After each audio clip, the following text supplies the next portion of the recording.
అన్నదాత అన్నదాత మీ అన్నదాత చెమటోడ్చి ఆహారాన్నందించే రైతన్నా అనునిత్యం నీ కండదండగా నిలిచే నేస్తం ఎవరన్నా అన్నదాత అన్నదాత మీ అన్నదాత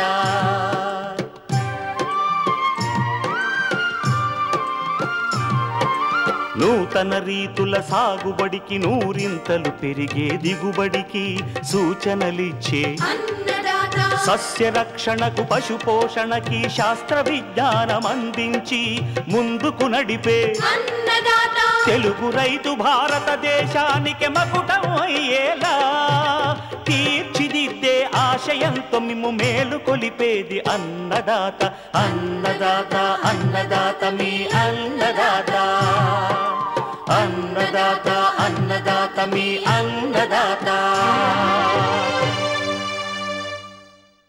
అన్నదాత ప్రేక్షకులకు నమస్కారం. ఈనాటి ముఖ్యాంశాలు: మామిడిలో పోషక యాజమాన్యం, శీతాకాలపు పంటగా ఆస్టర్ సాగు, అధిక దిగుబడికి యాజమాన్యపు మెలకువలు, రబీ పంటలకు చీడపీడల నుంచి రక్షణ కల్పించే విత్తన శుద్ధి విధానం,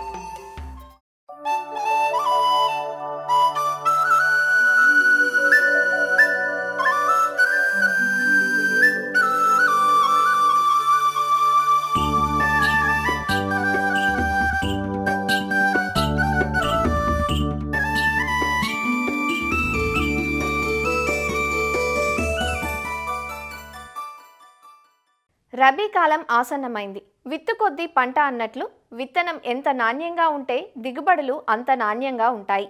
మంచి విత్తనాన్ని ఎన్నుకోవటమే కాదు, విత్తిన తర్వాత ఆశించే చీడపీడల బారి నుంచి పంటను కాపాడుకోవాలంటే విత్తన శుద్ధి అనేది ఎంతైనా అవసరం. ఈ ప్రక్రియ వల్ల పైరు విత్తింది మొదలు నెల రోజుల వరకు ఎటువంటి చీడపీడలు ఆశించవు. ఒకవేళ విత్తనాన్ని శుద్ధి చేయకుండా విత్తుకున్నట్లయితే ఆ పంటను తొలి దశలోనే మొదలు కుళ్ళు, వేరుకుళ్ళు, ఎండు తెగులు, రసం పీల్చు పురుగులు వంటివి ఆశించి నష్టపరుస్తుంటాయి. మరి విత్తనానికి రక్షక కవచంలా పనిచేసే ఈ ప్రక్రియను వివిధ పంటల్లో ఏ విధంగా చేపట్టాలో ఆచార్య ఎన్జీ రంగా వ్యవసాయ విశ్వవిద్యాలయం ఆముదాల వలస కృషి విజ్ఞాన కేంద్రం శాస్త్రవేత్త డాక్టర్ కిరణ్ కుమార్ నుంచి తెలుసుకుందాం.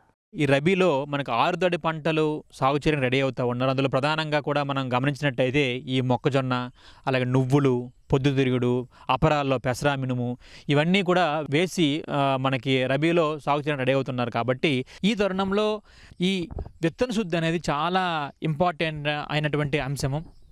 దీంట్లో ప్రధానంగా విత్తన శుద్ధి అనేది మనకి తెగులు మందుతో చేయొచ్చు, అలాగే పురుగు మందుతో చేయొచ్చు, జీవ నియంత్రణ కారకాలతో కూడా మనము ఈ విత్తన శుద్ధి అనేది మనం చేయొచ్చు. ఈ మనకి నీటి సదుపాయం ఉన్న దగ్గర రైతు సోదరులు రెండో పంట కింద కూడా ఈ వరిని కూడా సాగు చేస్తూ ఉంటారు. ఈ వరిని ప్రధానంగా కూడా నారు పోసి మనం నాటేటప్పుడు దంప నారుమరి ఉంటుంది, అలాగే మెట్ట నారుమరి ఉంటుంది. దమ్ము చేయకుండా వరి వేసి మనం నాటేటప్పుడు పొడి విత్తనానికే పొడి మందుని కలిపి విత్తన శుద్ధి చేయాలి. అందుకు గాను 3 గ్రాముల ఏదో ఒక దాన్ని క్యాప్టాన్ కానీ, మ్యాంకోజబ్ని కానీ, ఈ థైరామ్ని కానీ 1 కేజీ విత్తనానికి పట్టించి 24 గంటలు ఉంచి తర్వాత రోజు మనం విత్తుకోవాలి. అలాగే దంపనారమడి విషయానికి వచ్చినట్టయితే ఈ పొడి మందుల్లో ఏదో ఒక మందు 1 లీటర్ నీటికి 1 కేజీ విత్తనానికి కలిపి మనం ఆ కలిపినటువంటి నీళ్ళలో ఈ విత్తనాన్ని ఒక 24 గంటల పాటు నానబెట్టి తర్వాత 24 గంటలు మండిగట్టి ఆ తర్వాత మనం దాన్ని నారుమడిలో విత్తుకున్నట్టయితే ఈ అన్ని రకాల ఈ తెగుల్ని మనం అరికట్టవచ్చు. మనం నారుని కూడా నారు పీకిన తర్వాత నారును కూడా మనము నారు శుద్ధి చేసి మనం నాటుకోవచ్చు ప్రధాన పొలంలో. దానికోసమని 200 మిల్లీలీటర్లు క్లోరిఫైరిఫాస్ మందు 200 లీటర్ల నీటిలో కలిపి ఆ కలిపినటువంటి నీరులో ఈ నారు కట్టల్ని ముంచి మనం నాటుకున్నట్టయితే ఈ పేక పురుగును కూడా మనం అరికట్టవచ్చు అనమాట ప్రారంభ దశలో. అలాగే వేరుశెనగను కూడా ఎక్కువగా వేస్తూ ఉంటారు ఈ వేరుశెనగ రబీ పంట కింద. ఈ వేరుశెనగలో రసం పీల్చే పురుగులు, అలాగే కాండం కుళ్ళు, ఈ వైరస్ వలన ఆశించి చాలా వరకు వేరుశెనగ అనేది మనకు నష్టం కలిగజేస్తూ ఉంటుంది. కాబట్టి వీటిని మనం నివారించాలంటే ఇమిడాక్లోప్రిడ్ అనే మందుతో 6 మిల్లీలీటర్లు 1 కేజీ విత్తనానికి పట్టించి మనం విత్తుకోవచ్చు. అలాగే ఈ మొదలు కుళ్ళు, వేరుకుళ్ళు తెగులు మనం నివారించాలంటే టెబుకోనజోల్ అనే మందుతో మనం విత్తన శుద్ధి చేసినట్టయితే ఈ కుళ్ళు తెగులను కూడా మనం అరికట్టవచ్చు. అలాగే ట్రైకోడర్మా విరిడితో కూడా 10 గ్రాములు 1 కేజీ విత్తనానికి కలిపి మనం విత్తన శుద్ధి చేసుకొని కూడా దీన్ని మనము అరికట్టవచ్చు. వేసుకోవచ్చు. వీటితో పాటుగా అపరాలు కూడా మనం వేస్తారు కాబట్టి రబీ పంట కింద అపరాల్లో పెసర కానీ మినుము కానీ వేసేటప్పుడు రసం పీల్చే పురుగులు ఎక్కువగా ఆశించి పంట నష్టపరుస్తూ ఉంటాయి. కాబట్టి వాటిని మనం నివారించాలంటే ఇమిడాక్లోప్రిడ్ అనే మందును 5 మిల్లీలీటర్లు ఒక కేజీ విత్తనానికి పట్టించి మనం విత్తన శుద్ధి చేసుకోవచ్చు. అలాగే ట్రైకోడెర్మా విరిడితో కూడా 10 గ్రాములు ఒక కేజీ విత్తనానికి కలిపి, అలాగే కంది వేసినప్పుడు కూడా దీన్ని రైజోబియం అనే కల్చర్తో కూడా విత్తన శుద్ధి చేసి మనం విత్తుకున్నట్టయితే మనకి అధిక దిగుబడులు అనేవి కూడా వస్తుంది. రైజోబియంలో ఈ మధ్య కాలంలో మార్కెట్లో మనకి లిక్విడ్ రూపంలో కూడా దొరుకుతుంది కాబట్టి దాన్ని ఒక 10 మిల్లీలీటర్లు ఒక కేజీ విత్తనానికి మనం పట్టించి విత్తుకోవడం, లేదనుకున్నప్పుడు మనకి ఈ 200 గ్రాముల కల్చర్ని తీసుకొని ఒక నీటిలో బెల్లం కొంచెం వేసి దానిని మరగబెట్టిన తర్వాత ఈ ద్రావణం అనేది చల్లబరిచిన తర్వాత ఈ 200 గ్రాముల కల్చర్ని ఆ బెల్లం నీటిలో వేసి వేసినటువంటి స్లర్రీలాగా ప్రిపేర్ అయిన తర్వాత దాన్ని తీసుకొచ్చి ఈ అపరాల విత్తనాల మీద చల్లి ఒక రోజంతా నీడలో ఆరబెట్టి మరుసటి రోజు మనం విత్తుకున్నట్టయితే ఈ రైజోబియం కూడా చాలా చక్కగా మనకి విత్తనం అంతా పట్టి మనకి అధిక నత్రజని అనేది మొక్కకి అందుబాటులోకి తీసుకురావడానికి అవకాశం కూడా ఉంటుంది. ప్రతిలో కూడా రసం పీల్చే పురుగుల ఉధృతి ఎక్కువగా ఉంటుంది కాబట్టి థయామిథాక్సోమ్ అనే మందును 5 గ్రాములు ఒక కేజీ విత్తనానికి పట్టించి విత్తన శుద్ధి చేయడం, ఇమిడాక్లోప్రిడ్తో కూడా మనం విత్తన శుద్ధి చేయొచ్చు. అందుకు గాను 9 మిల్లీలీటర్ల ఇమిడాక్లోప్రిడ్ని ఒక కేజీ విత్తనానికి కలపొచ్చు. అలాగే రాగి కానీ లేదా జొన్న కానీ వీటన్నిటినీ కూడా 3 గ్రాములు థైరాము, క్యాప్టాను, ఈ మ్యాంకోజెబ్లో ఏదో ఒక మందుని ఒక కేజీ విత్తనానికి పట్టించి విత్తుకోవడం వల్ల కూడా మనము ఈ బ్లాస్ట్ అంటే అగ్గి తెగుల్ని, పొడ తెగుల్ని కూడా మనం అరికట్టవచ్చు. అలాగే ఈ జొన్నలో ఈ మొవ్వు తొలిచే ఏగ అనేది ఎక్కువగా ఆశించి నష్టపరుస్తుంది కాబట్టి అటువంటి స్పెసిఫిక్ పెస్ట్లకు కూడా ఈ థయామిథాక్సోమ్ అనే మందుని ఒక 3 గ్రాములు ఒక కేజీ విత్తనానికి కలిపి మనం విత్తన శుద్ధి చేసుకున్నట్టయితే ఆ మొవ్వు తాలూకు ఏగను కూడా మనము సమర్థవంతంగా అరికట్టగలుగుతాం. అలాగే ఈ విత్తన శుద్ధి చేసినప్పుడు ప్రధానంగా కూడా కొన్ని రకాల జాగ్రత్తలు కూడా తీసుకోవాలి. విత్తన శుద్ధి చేసినటువంటి విత్తనాలని తినడానికి ఎప్పుడు కూడా వాడకూడదు. అలాగే విత్తన శుద్ధి చేస్తున్నప్పుడు రైతు సోదరులు ఎవరైతే చేస్తూ ఉన్నారో వాళ్ళు మధ్యలో తినడం కానీ త్రాగడం కానీ ఇటువంటి పనులు అనేవి ఎప్పుడు కూడా చేయకూడదు. విత్తన శుద్ధి చేసేటప్పుడు కూడా విత్తనం మీద ఉన్నటువంటి పై పొర ఊడిపోకుండా జాగ్రత్త పడుతూ ఆ విత్తన శుద్ధి అనేది చేయడం చాలా మంచిది. అలాగే విత్తన శుద్ధి చేసేటప్పుడు చేసినటువంటి పర్సన్ ఎవరైతే ఉంటారో వాళ్ళు ముఖానికి అలాగే ముక్కుకి మాస్క్ పెట్టుకొని అలాగే చేతికి గ్లౌజెస్ పెట్టుకొని చేసుకున్నట్టయితే ఆ పురుగు మందు తాలూకా ప్రభావం అనేది మనుషుల మీద పడకుండా ఉంటుంది. ఏ పంటకైనా కూడా ఈ పురుగు మందుతో విత్తన శుద్ధి అనేది మొదటగా చేసి తర్వాత తెగుళ్ళు మందుతో విత్తన శుద్ధి తర్వాత చేసి చివరగా ఈ రైజోబియం కల్చర్తో మనం విత్తన శుద్ధి చేసుకున్నట్టయితే మొక్కకి తెగుల నుంచి, పురుగుల నుంచి, అలాగే మొక్కకి లభ్యం కాని నత్రజని ఉంటుందో వాటిని కూడా మనం లభ్యం అయ్యే స్థితిలో కూడా తీసుకురావడానికి అవకాశం అనేది ఎక్కువగా ఉంటుంది.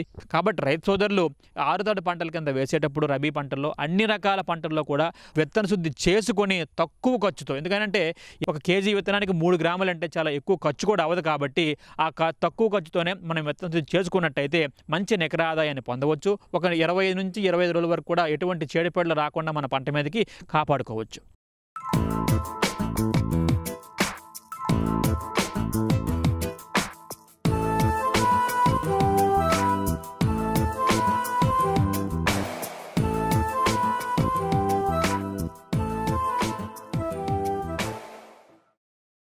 పండ్ల తోటల్లో అధిక విస్తీర్ణంలో సాగులో ఉంది మామిడి.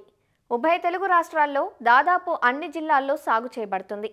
మామిడిలో మంచి కాపును పొందాలంటే తోటల్లో ఎరువుల యాజమాన్యంపై శ్రద్ధ పెట్టాలి. పోషకాలను సకాలంలో అందించలేకపోతే పూత, పిందె రాలిపోయి దిగుబడి తగ్గే అవకాశం ఉంటుంది. కాపు అనంతరం కొమ్మ కత్తిరింపులు చేసి సమయానికి ఎరువులందిస్తే తోటలు నవంబర్, డిసెంబర్ మాసాల్లో పూతకొస్తాయి. మామిడిలో పోషక యాజమాన్యం గురించి సూచనలిస్తున్నారు శ్రీ కొండా లక్ష్మణ్, తెలంగాణ రాష్ట్ర ఉద్యాన విశ్వవిద్యాలయం సంగారెడ్డి ఫల పరిశోధనా స్థానం మృత్తికా విభాగం శాస్త్రవేత్త డాక్టర్ మాధవి. మామిడిలో సమగ్ర ఎరువుల యాజమాన్యం చూసుకున్నట్టయితే మామిడిలో మొదటగా మనము జూన్, జూలైలో తొలకరి వానలు వచ్చినప్పుడు ఎకరానికి 10 నుంచి 15 కిలోల జనుము లేదా జీలుగా విత్తనాలను చల్లుకొని 45 నుంచి 50 రోజుల సమయంలో కలియదున్నుకున్నట్టయితే భూమికి సరైన పోషకాలు అందుతాయి. జూన్, జూలైలో 10 సంవత్సరాలు ఆ పైబడిన చెట్టుకి 2 కిలోల యూరియా, 6 కిలోల సూపర్ ఫాస్ఫేట్, 1.5 కిలోల మ్యూరేట్ ఆఫ్ పొటాష్ని అందించవలసి ఉంటుంది. వర్షాలు తక్కువగా ఉన్న ప్రాంతంలో దీన్ని జూన్ జూలైలో 3 వంతులు వేసుకోవాలి.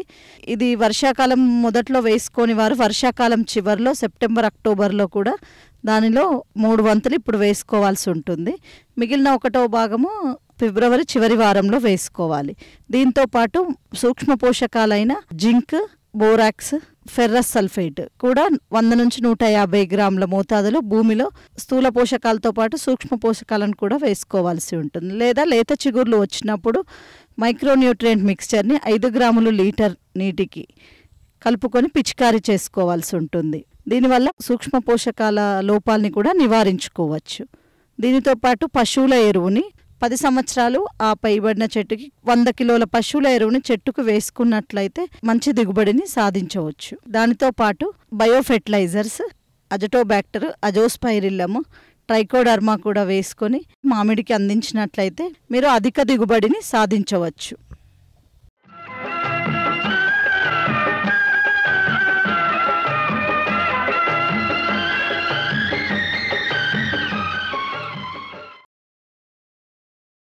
అన్నదాత టోల్ ఫ్రీ నెంబర్ ద్వారా పంటల సాగులో రైతులు లేవనెత్తే సందేహాలకు దృశ్యరూపం మీకోసం.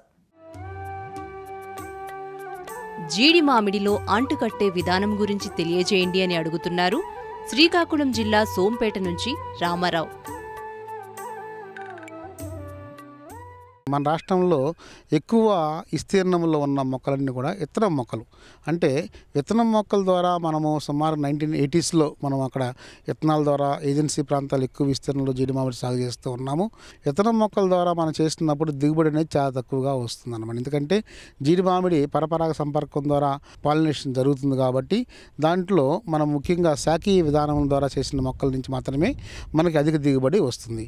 అందుకోసమని డాక్టర్ వైఎస్ఆర్ ఉద్యాన విశ్వవిద్యాలయం జీడి మామిడి పరిశోధనా స్థానం బాపట్ల జీడి మామిడిలో అంటు కట్టే విధానాన్ని మనము స్టాండర్డ్ చేయడం జరిగింది. దాంట్లో లేత కొమ్మంటు విధానం ద్వారా అధిక దిగుబడినిచ్చే అంటు మొక్కలను మనం తయారు చేస్తూ ఉన్నాం. ముఖ్యంగా తల్లి మొక్కల నుంచి, తల్లి మొక్కలంటే బాపట్ల పరిశోధనా స్థానం ద్వారా విడుదల చేయబడినటువంటి బీపీపీ 5 కానీ, బీపీపీ 8, బీపీపీ 9, బీపీపీ 10 మరి బీపీ 11 రకాలు ఈరోజు మన రాష్ట్ర వ్యాప్తంగా కూడా ఎంతో ప్రాచుర్యంలో ఉన్నాయి. వాటిల్లో బీపీపీ 8 మరి బీపీపీ 9 జాతీయ స్థాయిలో కూడా ఒక మేలైన రకాలుగా గుర్తింపు రావడం జరిగింది. మరి మన బాపట్ల పరిశోధనా స్థానం జీడి మామిడి పరిశోధనా స్థానం ద్వారా బీపీపీ 5, 8, 9 రకాలను పెద్ద ఎత్తున కూడా తయారు చేసి రైతులకి సరఫరా చేయడం జరుగుతుందన్నమాట. బీపీపీ 8, 9 అంటు మొక్కలు ఇక్కడ మేము లేత కొమ్మంటు విధానంలో సుమారుగా ప్రతి సంవత్సరం కూడా 50,000 మొక్కల నుంచి 1,00,000 మొక్కల వరకు తయారు చేస్తూ మన రాష్ట్ర వ్యాప్తంగా రైతులకు సరఫరా చేస్తున్నాము. అంటుకట్టే విధానంలో లేత కొమ్మంటు విధానం ద్వారా జీడి మామిడిలో మనం అంటు కడతామండి దీంట్లో. అయితే దీంట్లో ఈ యొక్క తల్లి మొక్క నుంచి ఈ సయాన కొమ్మను సేకరించుకొని ఈ యొక్క సుమారుగా పెన్సిల్ మంద ఉండి బ్రౌన్ కలర్ వంటి కొమ్మలను మనం సేకరించుకొని ఇక వేరు మూలం మీద వెజ్ షేప్ చేసుకొని ఇన్సర్ట్ చేసి అంటుకట్టిన తర్వాత ఈ పాలిథిన్ క్యాప్ 100 kg పాలిథిన్ క్యాప్ని మనం దీన్ని కంపల్సరీ తొలగాలి. దీంట్లో మాయిశ్చర్ అనేది కంపల్సరీగా దీంట్లో రిటెన్షన్ ఉండాలి కాబట్టి ఈ మాయిశ్చర్ ఈ సయాన్ కొమ్మలో ఉన్నప్పుడు మాత్రమే ఈ యొక్క రూట్ స్టాక్ వేరు మూలం మరి సయాన్ కొమ్మ రెండు కూడా కేమియం టిష్యూ ఫామ్ అయ్యి మనకు మళ్ళీ అక్కడ యూనియన్ ఫామ్ అయ్యి అక్కడి నుంచి ఆహార పదార్థాలు సప్లై అయ్యి ఇక్కడ మన కొత్త చిగురు కొమ్మ మనకు అనేది ఇక్కడ వస్తుంది. తద్వారా మళ్ళీ కొత్త కొమ్మలు వస్తే మనకి అంట అనేది సక్సెస్ అవుతుంది. ఈ విధంగా సుమారుగా ఇక్కడ నర్సరీలో 9 నెలలు మనం మొక్కను పెంచి 9 నెలల నుంచి సంవత్సరం వయసున్న మొక్కలను అంటే సుమారుగా 15 నుంచి ఒక 20 మంచి ముదురు ఆకులు ఉన్నటువంటి మెచ్యూరిటీ లీవ్స్ ఉన్నటువంటి మొక్కలను రైతులకి మనం సప్లై చేస్తాం. అప్పుడు మొక్క హైట్ కూడా సుమారుగా 3 అడుగుల ఎత్తు వరకు కూడా మొక్క హైట్ ఉంటుంది. మోర్టాలిటీ కూడా తక్కువ ఉంటుంది. అదే గ్రాఫ్ట్ జాయింట్ కూడా బాగా మనకి యూనియన్ గట్టిగా ఫామ్ అయిపోయి మొక్క చనిపోకుండా కూడా ఉంటుందన్నమాట. రైతులు మనం ఇచ్చేటప్పుడు కూడా ఈ జాయింట్లో ఉన్న ఈ పాలిథిన్ పేపర్ కూడా మనము తీసివేస్తాం. మన ఇతర మొక్కలు అయితే మనకు సుమారుగా 5 నుంచి 6 ఏళ్ళు పడుతుంది. అదే అంటు మొక్కలు అయితే మనకు 3వ సంవత్సరం నుంచి కాపు వస్తుంది కాబట్టి మనకి దిగుబడి అనేది త్వరగా మొదలవుతుంది. మనకు చెట్టుకు నుంచి 1 నుంచి 2 కేజీల దిగుబడి మనం ఈరోజు నమోదు చేస్తూ ఉన్నాం. అంటు మొక్కలు నాటుకొని యాజమాన్య పద్ధతిగా నీటి యాజమాన్యము, కత్తిరింపులు, పురుగుల యాజమాన్యం కానీ సమర్థవంతంగా మనం చేసినట్లయితే 5వ సంవత్సరంలోనే ఈరోజు రైతులు 5 కేజీలు చెట్టుకి వస్తున్నటువంటి సందర్భాలు కూడా ఉన్నాయి. ఈ విధంగా మనం అంటు మొక్కలు నాటుకోవడం ద్వారా ఎకరాకి సుమారుగా ఈరోజు 80 చెట్లు ఎకరాకు ఉంటున్నాయి కాబట్టి ఒక చెట్టు నుంచి మనకి 10 కేజీలు వేసుకున్నా సరే ఎకరాకి 800 కేజీల దిగుబడి మనకు వస్తుంది. హెక్టార్కి 2000 కేజీల దిగుబడి మనం ఈరోజు సాధించేకి అవకాశం ఉంది.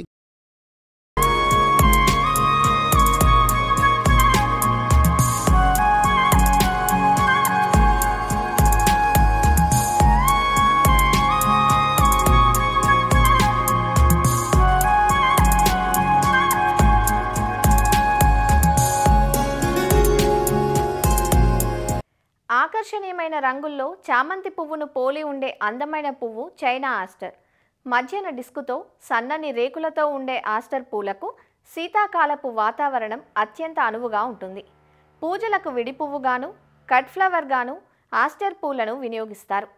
వర్షాకాలంలో నాటుకుంటే పూలపై వర్షం పడి పూలు చెడిపోయే ఆస్కారం ఉంటుంది. అలాగే వేసవిలో నాటుకుంటే వేడి వాతావరణానికి కాండం ఎక్కువగా సాగి నాసిరకం పూలు వస్తాయి. కానీ చలి వాతావరణంలో నాటుకుంటే మాత్రం ఆస్టర్ నుంచి నాణ్యమైన పూల దిగుబడి వస్తుంది. శీతాకాలంలో ఆస్టర్ను సెప్టెంబర్, అక్టోబర్ మాసాల్లో నాటుకుంటారు. రకాన్ని బట్టి నాటిన 60 నుంచి 70 రోజులకు మొదటి కోత పూలు అంది వస్తాయి. 100 నుంచి 120 రోజుల పంట కాలంలో ఎకరాకు 5 నుంచి 6 టన్నుల దిగుబడి పొందే అవకాశం ఉంటుంది. ఆస్టర్ సాగులో అధిక దిగుబడికి చేపట్టాల్సిన యాజమాన్యపు మెలకువలను శ్రీ కొండా లక్ష్మణ్ తెలంగాణ రాష్ట్ర ఉద్యాన విశ్వవిద్యాలయం పూల పరిశోధనా స్థానం సీనియర్ శాస్త్రవేత్త డాక్టర్ జహరా సల్మా నుంచి తెలుసుకుందాం. మన తెలంగాణ రాష్ట్రంలో శీతాకాలంలో చామంతి తర్వాత పండించే పంట చైనా ఆస్టర్. అయితే ఈ ఆస్టర్ పూలకి మంచి డిమాండ్ ఉండడానికి కారణం దీంట్లో ఉన్న రంగులు ఏవైతే గులాబీ రంగు, వంగ పువ్వు రంగు అంటే పర్పుల్ కలర్, వైలెట్ కలర్లో మనం ఈ పూలు ఉంటాయి కాబట్టి దీనికి మంచి డిమాండ్ ఉంటుంది మార్కెట్లో. చైనా ఆస్టర్ పూలను విడిపూలుగా దండలు కట్టడంలో వాడతారు. అదేవిధంగా కట్ ఫ్లవర్గా వాడుకోవచ్చు. కుండీ పూలుగా పాట్ మొక్కలుగా కూడా దీన్ని వాడతారు. ఉద్యానవనాల్లో ఫ్లవర్ బెడ్స్గా కూడా దీన్ని మనం వేసుకోవచ్చు. ఈ చైనా ఆస్టర్ శీతాకాలంలో పండించే పంట, ఏకవార్షిక పంట. దీనికి గాను 20 నుంచి 30 సెంటీగ్రేడ్ ఉష్ణోగ్రతలు అనుకూలమైనవి. అదేవిధంగా సూర్యరశ్మి అధికంగా ఉండాలి. నీడలో దీని పూత దిగుబడి తగ్గిపోతుంది. మంచి సూర్యరశ్మి ఉండి చలి వాతావరణంలో దీని నుంచి మనం అధిక దిగుబడులు పొందవచ్చు. దీని ప్రవర్ధనం విత్తనం ద్వారా చేస్తాము. ఇందులో చాలా రకాలు ఉన్నాయి, అన్ని విత్తనం ద్వారా ప్రవర్తించబడేవే. ఐహెచ్ఆర్ నుంచి వెలువడిన రకాలైన అర్కా కామిని, అర్కా పూర్ణిమ, వైలెట్ కుషన్, అర్కా శశాంక్ ఈ వెరైటీలు మంచి దిగుబడులను ఇస్తాయి. అదేవిధంగా మహారాష్ట్రలోని ఫూలే యూనివర్సిటీ నుంచి వెలువడిన రకాలైన Phule Ganesh purple, Phule Ganesh pink, Phule Ganesh white, Phule Ganesh violet ఈ రకాలు ఉన్నాయి. ఇవన్నీ మంచి దిగుబడులను అందిస్తాయి. మన తెలంగాణలో లోకల్ వైట్, లోకల్ పింక్ కూడా రైతులు అధికంగా వేసుకుంటారు. ఇవి కూడా మంచి దిగుబడుల్ని, మంచి ఆకర్షణీయమైన ముదురు రంగులు కలిగి ఉన్నాయి. విత్తనం ఒక ఎకరానికి 500 నుంచి 800 గ్రాముల విత్తనం అవసరం అవుతుంది. 1 మీటర్ వెడల్పు 10 మీటర్ల పొడవు ఉన్న నారుమడిని మనం ముందుగా కొంచెం 15 సెంటీమీటర్ల ఎత్తులో మనం తయారు చేసుకోవాలి. మనం ఒక 10 కిలోల బాగా చివికిన పశువుల ఎరువు కానీ వర్మీ కంపోస్ట్, అందులో కొంత మోతాదులో ఇసుకను కలుపుకొని మనం ఎత్తైన నారుమడిని తయారు చేసుకోవాలి. పల్చగా విత్తనాన్ని మనం 1 సెంటీమీటర్ లోతులో మనం నాటుకోవాలి. విత్తనం జల్లిన తర్వాత పైన ఇసుక పల్చగా వేసుకోవాలి, లేకపోతే వర్మి కంపోస్ట్తో విత్తనం మీద మనం పల్చగా జల్లుకోవాలి. ఆ తర్వాత రోజ్ క్యాన్తో తడులను ఇచ్చుకోవాలి. అధికంగా నీళ్ళు ఇవ్వకూడదు. మొలక వచ్చిన తర్వాత నుంచి వారానికి ఒకసారి మంచి నారు ఎదగడం కోసం 319 1 గ్రామ్ లీటర్ నీటిలో కలుపుకొని మనం పిచికారీ చేసుకోవాలి.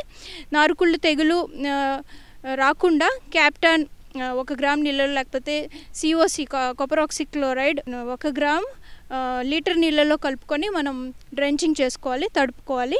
నారు పెట్టిన 30 నుంచి 40 రోజులకి మనం ప్రధాన పొలంలో నాటుకోవచ్చు.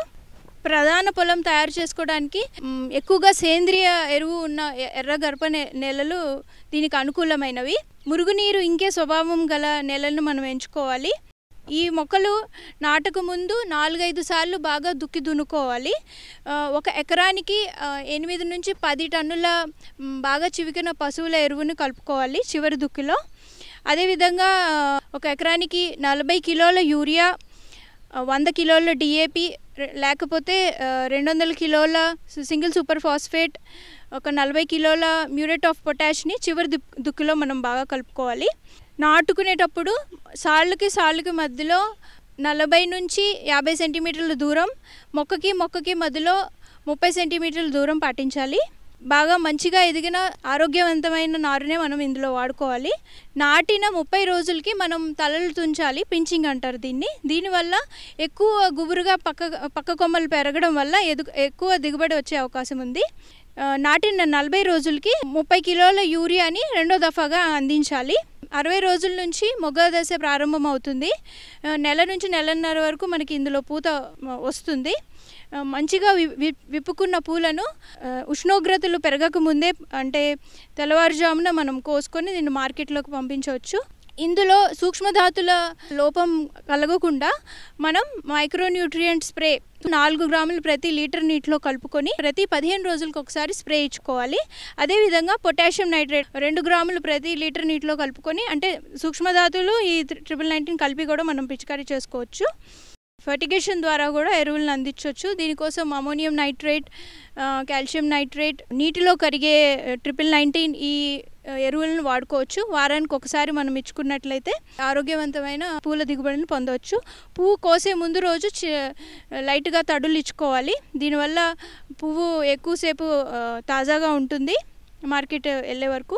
నీటి యాజమాన్యం చూసుకున్నట్లయితే చైనా యాస్టర్ వేర్లు చాలా పైకి ఉంటాయి కాబట్టి నేల ఆరిపోకుండా 3 నుంచి 4 రోజులకు ఒకసారి మనం తడులను ఇచ్చుకుంటూ ఉండాలి. లేకపోతే డ్రిప్ పద్ధతి ద్వారా రోజుకి 1 గంట సేపు డ్రిప్ని నడుపుకుంటూ ఉండాలి. చీడపీడలను గమనించినట్లయితే ఇందులో ఎక్కువగా మనకి ఆకు తొలిచే పురుగు, కాండం తొలిచే పురుగు, లేకపోతే పువ్వు కుళ్ళు పురుగు ఎక్కువగా వస్తుంది. దీనికోసం క్వినాల్ఫాస్ 2 మిల్లీలీటర్లు 1 లీటర్ నీటిలో కలిపి పిచికారీ చేసుకోవాలి. అదేవిధంగా ఫ్యూజేరియం విల్ట్, ఎండు తెగులు కూడా వచ్చే అవకాశం ఎక్కువగా ఉంది. దీనికి గాను మనం ఈ ఎండు తెగులు ఆశించిన మొక్కలను మనం కార్బెండజిమ్ 2 గ్రాములు పర్ లీటర్ నీటిలో కలుపుకొని మనం ఎక్కడైతే ఎండిపోయిన మొక్కలు మీరు గమనిస్తారో ముందుగా వాటిని తీసేయాలి. ఆ ఏరియాలో మొత్తం మనం డ్రెంచింగ్ చేసుకోవాలి. ఈ విధంగా యాజమాన్య పద్ధతులను సక్రమంగా పాటించినట్లయితే మనం 100 నుంచి 120 రోజుల్లో మనం 5 నుంచి 6 టన్నుల ప్రతి ఎకరానికి దిగుబడి పొందే అవకాశం ఉంది. మరిన్ని విభిన్న అంశాలతో రేపటి అన్నదాతలో మళ్ళీ కలుసుకుందాం. నమస్కారం.